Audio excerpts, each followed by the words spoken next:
Hello everyone, this is Dr. Raksha Vaidya and today topic is saliva and its function. In my previous video, I have discussed about the salivary gland and its function and development, but today topic is saliva and its function. So here are the content in which headings I will discuss about this topic. Introduction of saliva, formation of saliva, properties of saliva, composition of saliva, function of saliva, regulation of salivary secretion, correlation between saliva and dental caries. After this, conclusion of this topic and the references. What is saliva? Saliva is a clear, tasteless, odorless, slightly acidic. The pH is 6.8. Viscous fluid consisting of the secretion from the parotid gland, sublingual gland and submandibular salivary gland and the mucous gland of the oral cavities. As we know, the formation of the saliva has done by the major salivary gland and the minor salivary gland. So, salivary gland has a mixed property and it is serous and mucus in nature. So, formation of saliva has done the secretory acinus produce the primary saliva which is isotonic with an ionic composition resembling that of plasma. In the duct system, the primary saliva is then modified by the selective resorption of sodium ion and the chloride ion, but it is without the water, and its secretion of the potassium ion and the bicarbonate ions. Salivary secretion is a two-stage process. First one is the initial formation stage and second one is the modification stage. In initial formation stage, it involves acini to secrete a primary secretion that contains ptyalin and or mucus in a solution of iron similar in plasma. Second is a modification stage is when the primary secretion flow through the duct and the ionic composition of saliva is modified. Initial formation stage. Stimulation of the parasympathetic nerve or mainly the muscarinic cholinergic receptor initiate the intracellular second messenger event of the acinar cell. The signal transduction system involves the release of the calcium ion from the intracellular store. The increase in intracellular calcium ion level lead to chloride ion channel at the apical membrane to open and influx of the chloride into the lumen. After the influx of the chloride ion in the lumen, the change in the electronegativity of the chloride ion and it is caused due to the sodium ion to diffuse across the cation permeable tight junction between the acinar cells to the preserve electroneutrality within the lumen.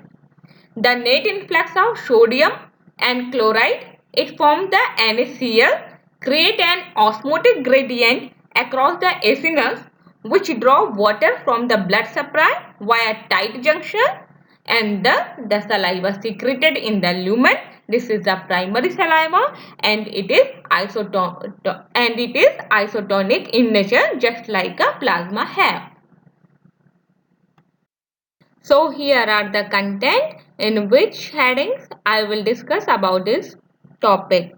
Introduction of saliva, formation of saliva, properties of saliva, composition of saliva, function of saliva, regulation of salivary secretion, correlation between saliva and dental caries. After this, conclusion of this topic and the references.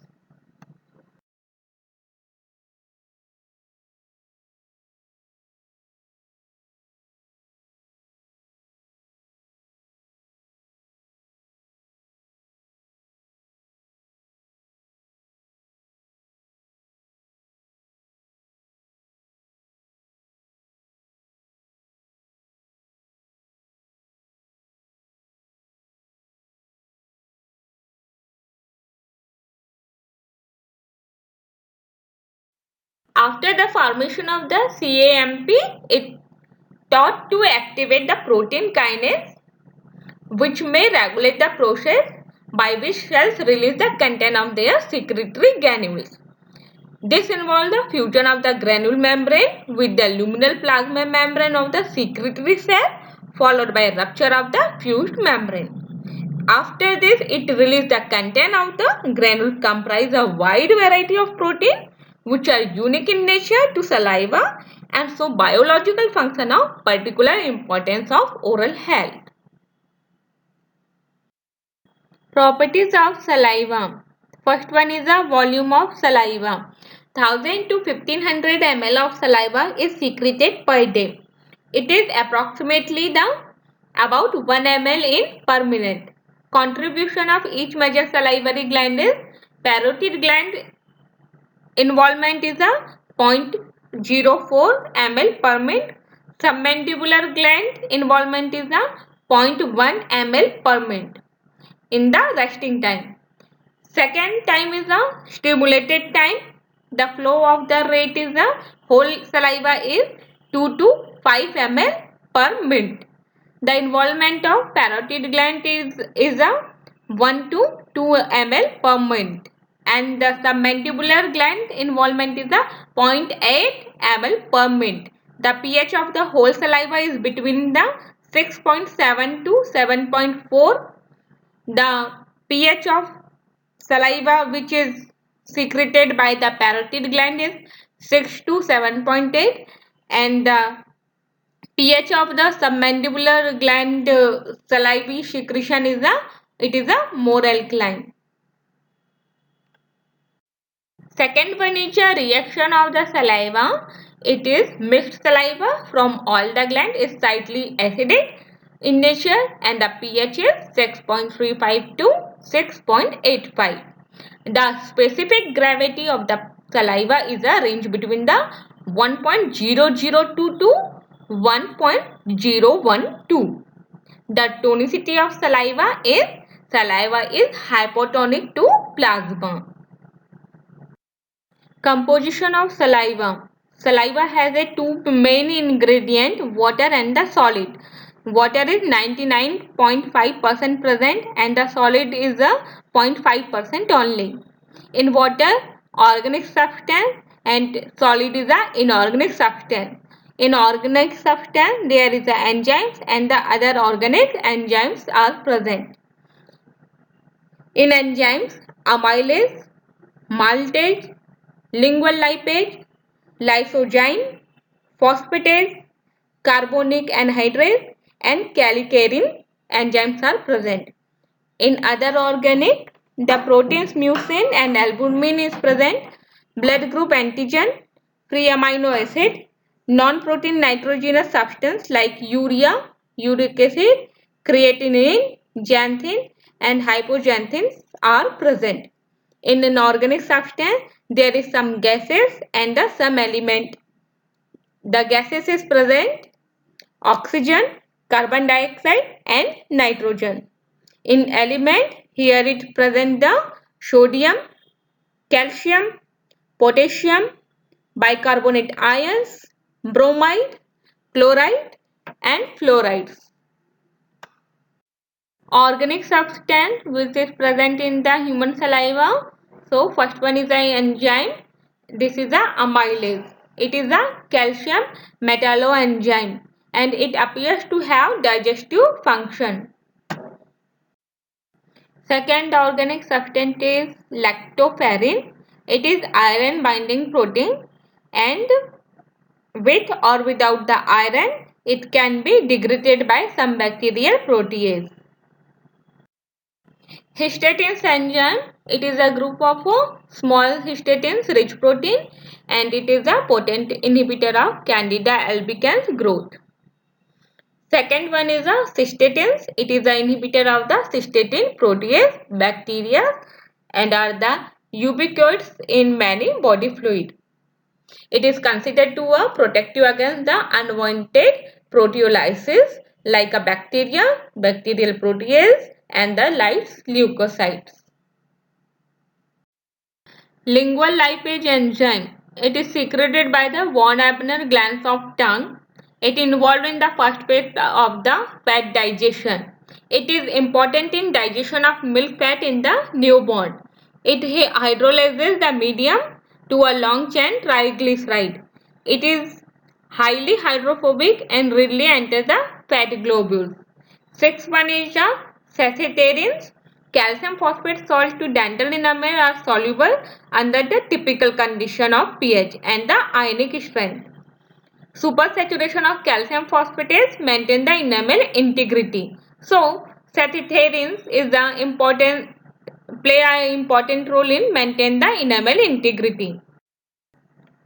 Proline-rich protein like saccharidin, proline-rich protein (PRPs) are also highly asymmetrical inhibitor of calcium phosphate crystal growth.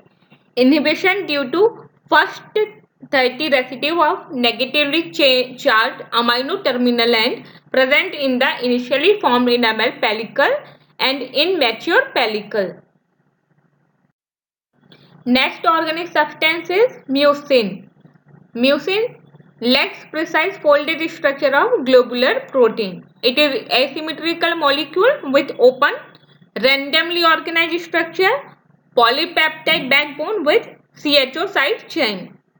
Side chain may end in negatively charged group such as salicylic acid and the bound sulfate. Hydrophilic and entertaining water. Unique rheological property. It has two major mucins, Mg1 and Mg2. Function of mucin, it provides the capacity to the tissue. So, tissue capacity is it protected the coating about the hard and soft tissue. It means it coats the hard and soft tissue. Primary role in formation of the acquired pellicle. Second, it provides the lubrication. Align themselves with direction of flow of saliva, increase the lubricating qualities. Film strength determine how effectively opposed moving surfaces are kept apart. Third one is the aggregation of bacterial cell and fourth one is the bacterial adhesion. In aggregation of bacterial cell, bacteria adhere to mucin may result in surface attachment. Mucin coated bacteria may unable to attach to surface. In bacterial adhesion, what happens? Mucin oligosaccharide mimics those on mucosal cell surface, react with bacterial adhesion and thereby blocking them. Inorganic substance which are present in the saliva, it is the sodium, calcium, chloride, bicarbonate. Okay. So, according to the quantity of these elements, first I am describing about the sodium. Sodium, it contributes the osmolarity of the saliva. The osmolarity is the half to 3/4 of the blood. Second one is the sodium concentrate give diagnostic information relating to the efficiency of ductal transport system. Second is calcium. Saliva is supersaturated with calcium and hence it prevents the dissolution of enamel and it also facilitates enamel mineralization. Third inorganic substance is potassium. It contributes the osmolarity of saliva. Potassium reaches saliva by active process in both acini and duct. Concentration falls immediately after stimulation and then approximately it constant. Fourth inorganic substance is bicarbonate. Most important buffer in saliva. It maintaining the pH of the saliva and resists to change the salivary pH. Bicarbonate release weak carbonic acid, which acid is added. This is rapidly decomposed to water and carbon dioxide, which leaves the solution resulting in complete removal of the acid. Next inorganic substance present in the saliva is the chlorine, sixth one is the fluoride and seven is the phosphorus.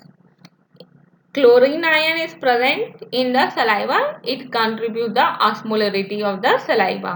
Increase the flow rate leads to increased chloride resorption. Fluoride ion.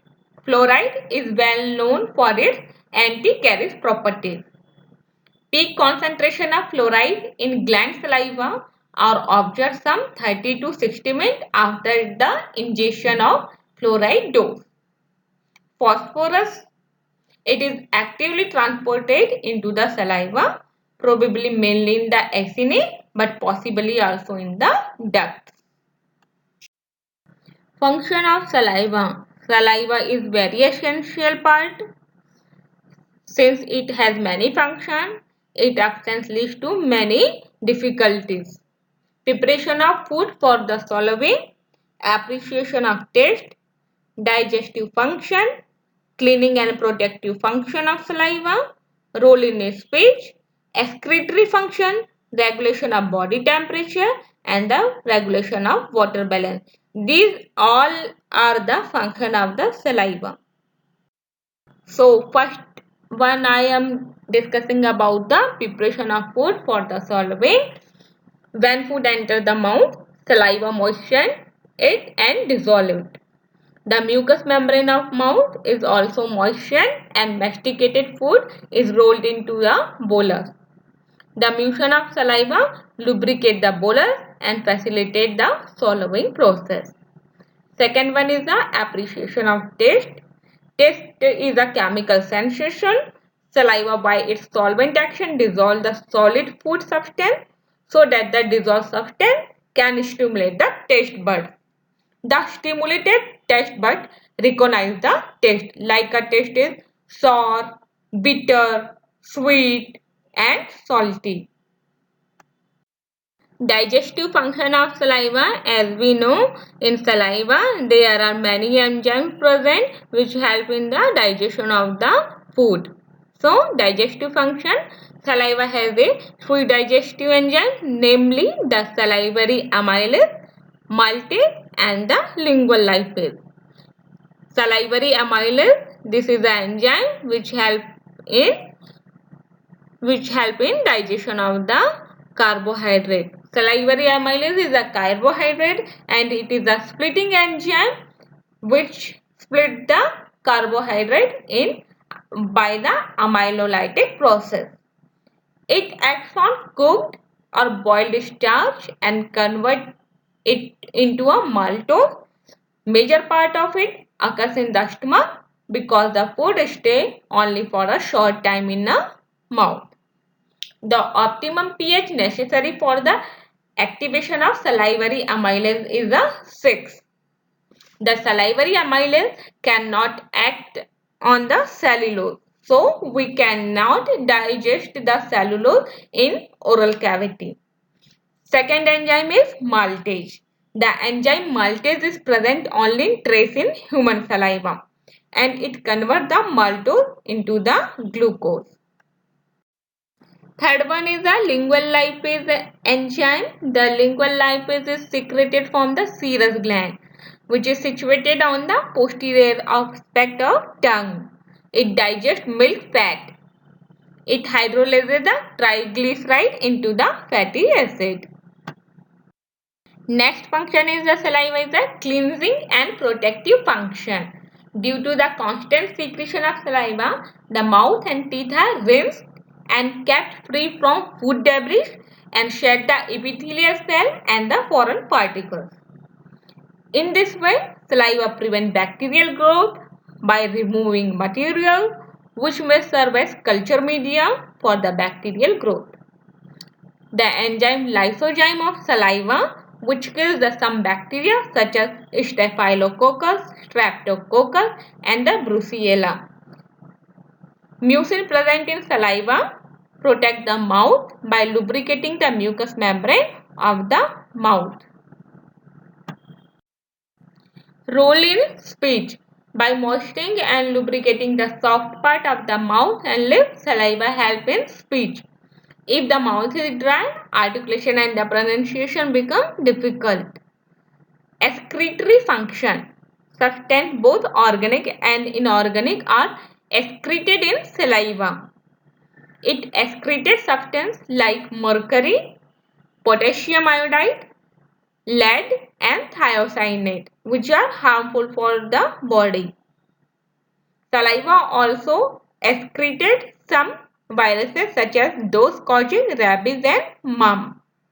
In some pathological conditions like saliva excreted substance like sugar in diabetes mellitus, calcium in hyperparathyroidism. Saliva help in regulation of the body temperature in a cattle or animals. In dog and cattle, excessive dripping of saliva during the panting help in loss of heat and regulation of body temperature. However, in human beings, sweat gland play major role in the temperature regulation and saliva doesn't play any role in this function. Next is the regulation of water balance. When the body water content decrease, salivary secretion also the decrease. This causes dryness of mouth and induce thirst. When the water is taken, it quenches the thirst and restores the body water content. After the influx of the chloride ion in the lumen, the change in the electronegativity of the chloride ion, and it is caused due to the sodium ion to diffuse across the cation permeable tight junction between the acinyl cells to the preserve electroneutrality within the lumen.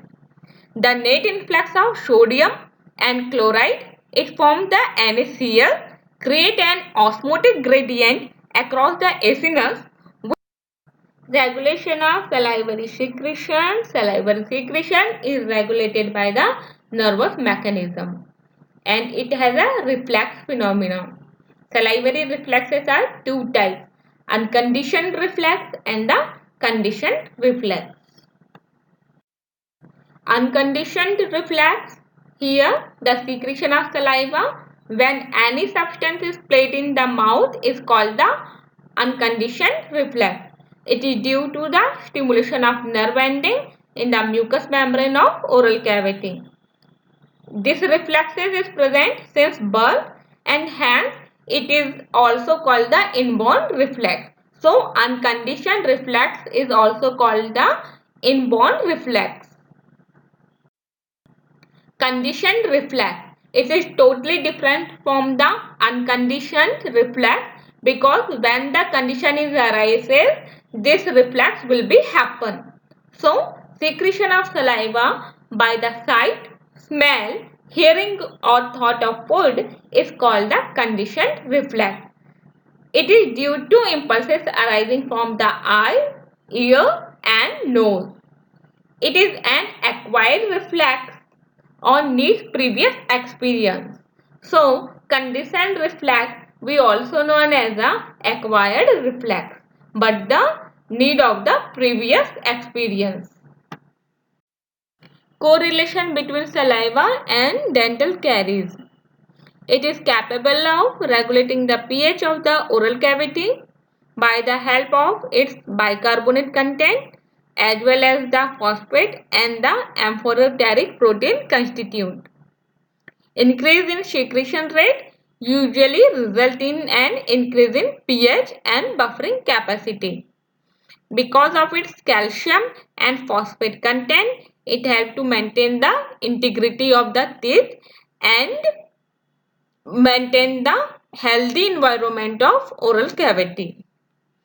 Tooth dissolution is prevented or retarded and remineralization is enhanced by the presence of copious salivary flow. The flow of saliva can reduce plaque accumulation on the tooth surface. The diffusion into plaque of salivary components such as calcium, phosphate, hydroxyl and fluoride ion enhance the remineralization of early caries lesion. Conclusion of this topic. Saliva has important role in patient quality of life. Dental professionals need to be aware of the problem that arises when there is an overproduction or underproduction of saliva and also a change in its quality. It may be advantageous for dentist to measure the salivary flow of patient on a regular basis to see if any changes occur over the time. This knowledge enables early diagnosis, treatment, and if possible, prevention of the problem. Here is the references. Thank you everyone for watching my video. In my next video, I will discuss about the disease related to the salivary gland.